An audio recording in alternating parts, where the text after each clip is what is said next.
जय गुरु जी। संगत जी, जय गुरु जी। शुक्राना गुरु जी।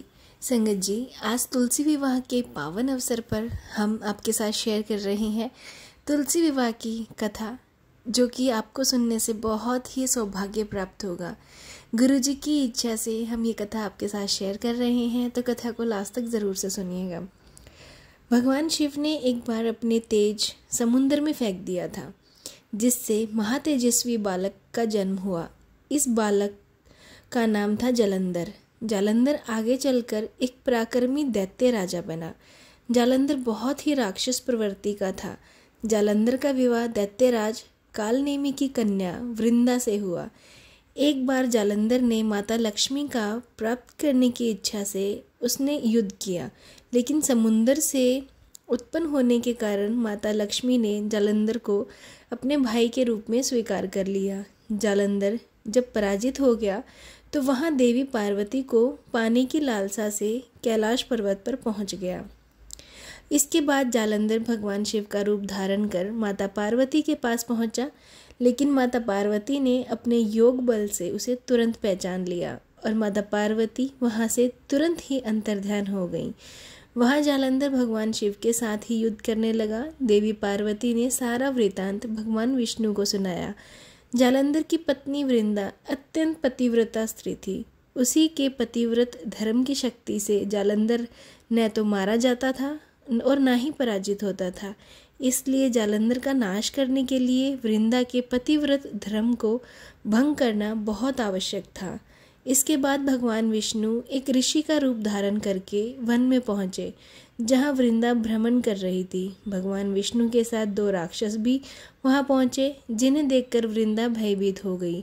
फिर भगवान विष्णु, जो ऋषि के रूप में थे, उन्होंने वृंदा के सामने पल में दोनों को भस्म कर दिया। इसके बाद ऋषि से वृंदा ने कैलाश पर्वत पर महादेव के साथ युद्ध कर रहे अपने पति जालंधर के बारे में पूछा। ऋषि ने अपनी माया जाल से 2 वानर प्रकट किए। एक वानर के हाथ में जालंधर का सिर था तथा दूसरे के हाथ में धड़।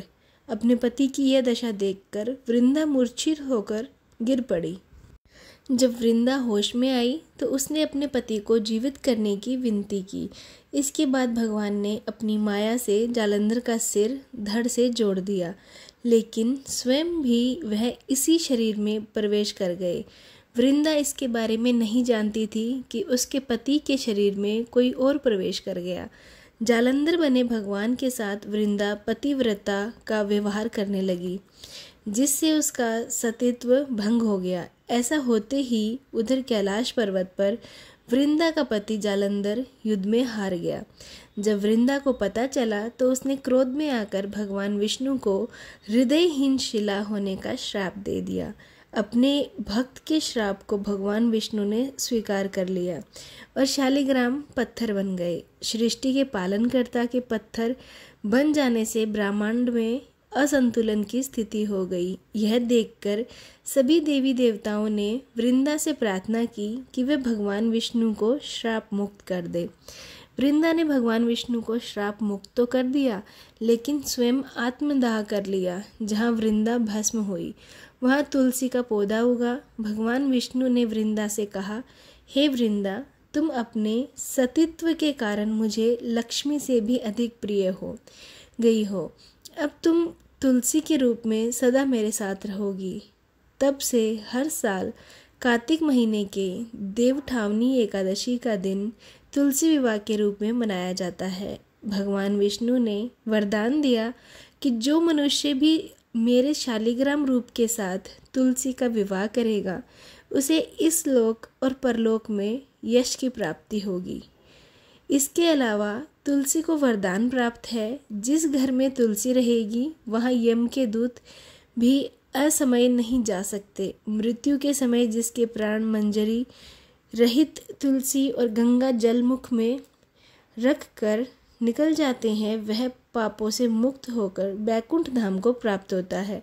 जो मनुष्य तुलसी व आंवले की छाया में अपने पितरों का श्राद्ध करता है, उसके पितृ मोक्ष को प्राप्त हो जाते हैं। संगत जी, ये थी कथा तुलसी विवाह की, बहुत ही पावन कथा। अगर आपको कथा पसंद आई तो वीडियो को लाइक कर दीजिएगा, चैनल को सब्सक्राइब कर दीजिएगा और बेल आइकन को प्रेस कर दीजिए, जिससे कि आने वाले हर नए सत्संग की नोटिफिकेशन आपको मिल सके। जय गुरु जी, शुक्राना गुरु जी।